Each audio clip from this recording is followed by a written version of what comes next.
Everyone, I hope you all are doing in your studies. तो आगे next part, जैसे कि आप लोगों को पता है यहाँ पे मैं करवा रही हूँ आरआरबी एंड नॉरसेट की प्रिपरेशन।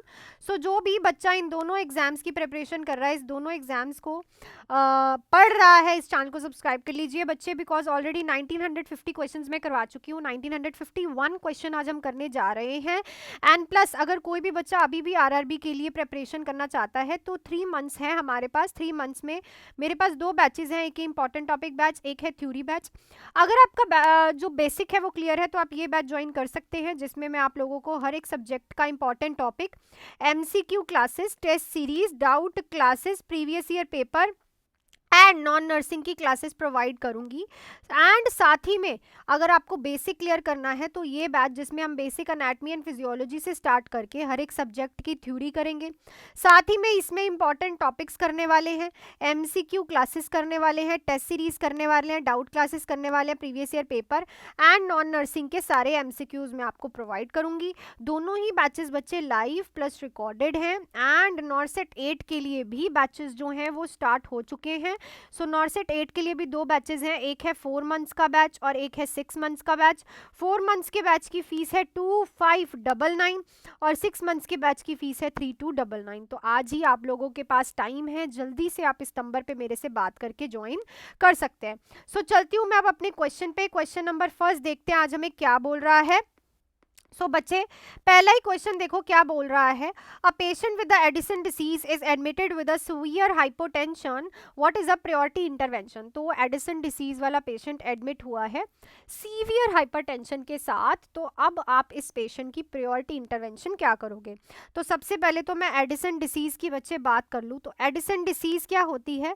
एडिसन डिसीज वो होती है जब कॉर्टिजोल का लेवल क्या हो जाए, डिक्रीज हो जाए। क्या होती है एडिसन डिसीज, जब कॉर्टिजोल का लेवल जो है वो डिक्रीज हो जाए। सो कॉर्टिजोल हमारा रिलीज कहाँ से होता है। सो कॉर्टिजोल रिलीज होता है हमारा बाय द एड्रीनल कॉर्टेक्स। कहाँ से होता है भाई, एड्रीनल कॉर्टेक्स से। तो अब एडिसन डिसीज के साथ सीवियर हाइपोटेंशन के साथ एडमिट हुआ है तो प्रायोरिटी इंटरवेंशन क्या रहेगी, administer insulin, replace cortisol immediately, administer IV potassium, provide high sodium diet. तो ऑब्वियसली हम उसे कॉर्टिजोल देंगे क्योंकि पेशेंट की बॉडी में कॉर्टिजोल कम है। तो ऑब्वियसली इसकी इंटरवेंशन तो बच्चे यही रहेगी ना कि आप फटाफट से पेशेंट को क्या दे दो, कॉर्टिजोल का इंजेक्शन लगा दो या फिर उसे कॉर्टिजोल बाय टैबलेट, और जैसे भी आप फटाफट से उसे दे दो ताकि जो उसका सीवियर हाइपोटेंशन है वो क्या हो जाए, ठीक हो जाए। क्लियर।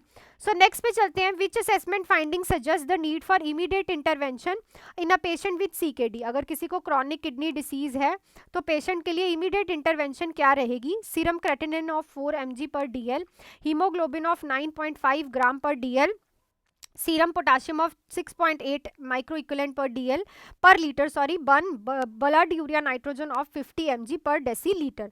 सो जो सीकेडी वाला पेशेंट होता है उसमें हाइपरकैलीमिया हमें देखने को मिलता है।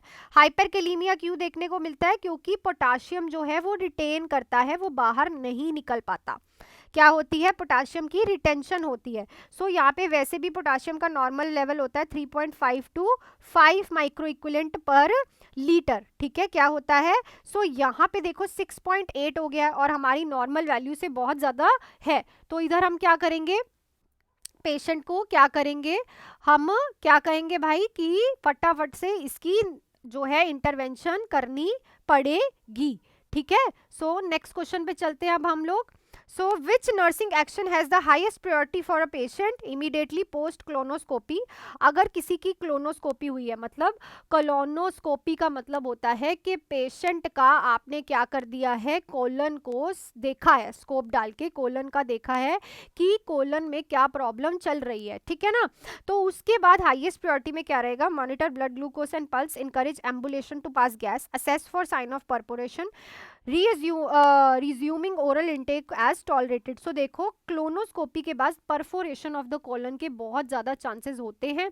तो हम क्या करते हैं कि पेशेंट को किस साइन के लिए असेस करेंगे कि पेशेंट को क्या ना हो भाई, कि पेशेंट को क्या नहीं होनी चाहिए, कोई भी परफोरेशन नहीं होनी चाहिए, क्योंकि अगर पेशेंट को परफोरेशन होती है तो ये हमें एक कॉम्प्लिकेशन में डाल देगा। ठीक है, क्या करेगा ये, एक कॉम्प्लिकेशन में डाल देगा। तो हम परफोरेशन चेक करेंगे पेशेंट के बॉडी में कि कहीं परफोरेशन पेशेंट के ना हो जाए। कोलोनोस्कोपी का प्रोसीजर आप लोगों को बहुत बार पूछा जाता है, तो इस चीज को आप याद रखो कि प्रायोरिटी में आपने कोलोनोस्कोपी के बाद क्या करना है। क्लियर? चलो नेक्स्ट पे चलते हैं हम लोग। अ client with a severe pancreatitis is at risk of developing which complication. Severe pancreatitis वाले पेशेंट में किस चीज का होने का रिस्क है?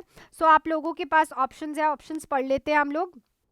सो ऑप्शन है हमारे पास कि hypoglycaemia, respiratory distress syndrome, fluid deficient volume, increase blood pressure. तो रेस्पिरेटरी डिस्ट्रेस सिंड्रोम, तो ये क्वेश्चन ना मैं आप लोगों को बहुत पहले भी करवा चुकी हूँ कि बच्चे जो है जब भी किसी को पेनक्रेटाइटिस होता है तो उस पेशेंट में हमें बहुत एयरवे प्रॉब्लम देखने को मिलती है बिकॉज ऑफ पेन।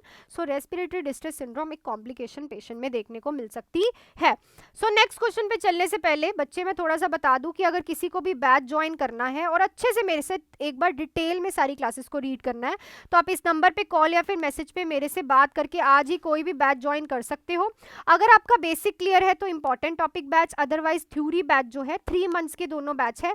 फीस बहुत अफोर्डेबल है दोनों की, 1299 है इंपॉर्टेंट टॉपिक की, 2299 है थ्योरी बैच की। ठीक है?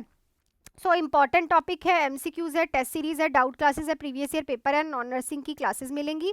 Basic anatomy and physiology, theory, important topic, MCQs, test series, doubt classes, previous year paper जो हैं, ये सारी चीज़ें आप लोगों को मिलने वाली हैं। ठीक है?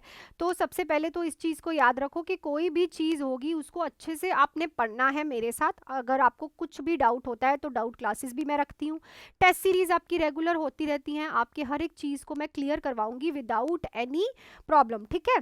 सो चलती हूँ। और नॉर्सेट 8 के लिए भी बैचेस है, 4 मंथ्स एंड 6 मंथ्स के। 4 मंथ्स के बैच की फीस है एंड 6 मंथ्स के बैच की फीस बहुत ही अफोर्डेबल है आप लोगों के लिए, तो विदाउट एनी डिले आप ज्वाइन कर सकते हैं।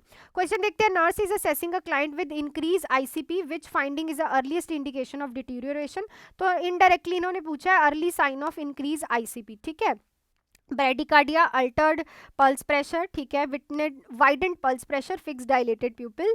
सो it is a disorientation and cloudiness of the consciousness is the earliest sign of the, क्या बोलेंगे हम, earliest sign of the increase intracranial pressure. Next है, for a client in oligouria phase of acute renal failure which dietary modification is most important। तो अगर कोई patient oliguria phase में है, ठीक है, तो कौन सी बच्चे डाइट है जो आप उसके लिए दोगे? ठीक है ना, कौन सी डाइट जो है ओलिगोयूरिया फेज में आप देने वाले हो मोस्ट अप्रोप्रिएट। ठीक है?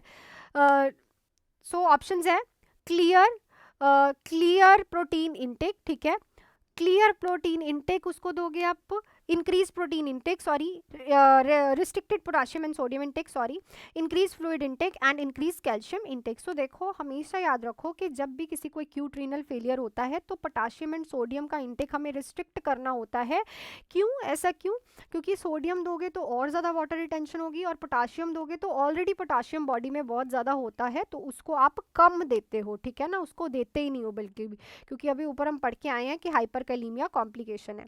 What is a primary goal for a client with heart failure and a low ejection fraction. तो जब एक हार्ट फेलियर होता है और पेशेंट का इजेक्शन जो है, मतलब हार्ट पंप करने का जो एक्शन है, फोर्स है, वो कम है, तो क्या क्या प्राइमरी गोल रहता है?